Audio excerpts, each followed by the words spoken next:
अस्सलाम वालेकुम मोअज़्ज़िज़ सामीन। तो कैसे हैं आप? उम्मीद करता हूँ आप सब भाई खैरियत से होंगे। खाना पकाने के लिए कौन सा तेल ज्यादा मुफीद साबित हो सकता है? हमारे मुल्क में खाने की तैयारी के लिए ऑयल का इस्तेमाल अब बहुत बढ़ चुका है। माजी में यही खाना लोग देसी घी में पकाते थे, मगर अब सेहत के हवाले से एहसास लोग घी की बजाय ऑयल का इस्तेमाल करते हैं। मुल्क भर में सब्जियों से हासिल शुदा मुख्तलिफ किस्म के ऑयल मौजूद हैं, जो अपनी खसूसियात के हवाले से मुख्तलिफ असरात के हामिल हैं, जिनके बारे में जानना इनके इस्तेमाल करने वालों के लिए बहुत जरूरी है। नंबर एक पर है हमारे पास canola oil. Canola oil canola oil, जो कि कनोला नामी बीज से निकला जाता है, ये ऑयल सबसे सस्ता होने के सबब बड़ी तादाद में अफराद इस्तेमाल करते हैं। इसका इस्तेमाल रोजमर्रा के खानों में किया जाता है। अगरचे कंपनियों के इश्तिहारात के मुताबिक ये ऑयल सेहत के लिए मुनासिब तरीन ऑयल है, मगर हकीकत में इस ऑयल के अंदर ऐसी चिकनाई की बड़ी मिकदार मौजूद होती है जो कि गैर हल पजीर होती है और जिस्म में जाकर जमा हो जाती है। इसलिए दिल के मरीज, हाई कोलेस्ट्रोल के मरीजों को इसके इस्तेमाल का मशवरा नहीं दिया जा सकता।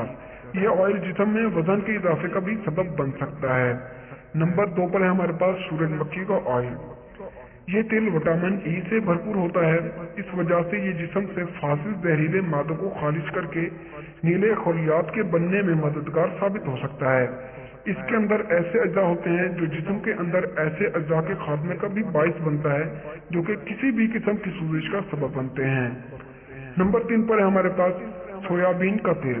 सोयाबीन का तेल सोयाबीन के बीजों से हासिल किया जाता है।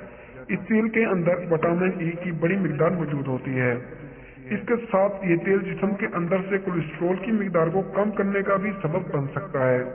ये तेल भी कनोला ऑयल की तरह कम कीमत होता है। इसके अलावा ये जिस्म की मतफाती निजाम को मजबूत करने का सबब बनता है। नंबर चार पर है हमारे पास मकई का तेल। ये ऑयल अगरचा थोड़ा महंगा होता है, मगर फवाइद के एतबार से बहुत बेहतर होता है। इसके अंदर चिकनाई की मिकदार बहुत कम होती है, जबकि इसके अंदर मौजूद कैलोरीज बहुत ज्यादा होती है, जो इसको सेहत के लिए बहुत मुफीद बनाता है। इसका इस्तेमाल बड़ी उम्र के अफराद के लिए और दिल के मरीजों के लिए बहुत मुफीद होता है। नंबर पाँच पर है हमारे पास जैतून का तेल। ये तेल सेहत के लिए बेहतरीन तरीन होता है। इसके अंदर खून में जमने वाले अज्जा का तनासुब सबसे कम होता है, जो कि इसकी सेहत के लिए बेहतरीन बनाते हैं। इसके अलावा इसके रिफाइन होने के बाद एक खास किस्म का हल्कापन आ जाता है, जिसके सबब ये दिल के मरीजों के लिए बेहतरीन होता है। तो दोस्तों, ये थी हमारी आज की वीडियो। अगर आपको हमारी वीडियो पसंद आई है तो वीडियो को लाइक करें, चैनल को सब्सक्राइब करें। तो मिलते हैं अगली वीडियो में, तब तक के लिए अल्लाह हाफिज।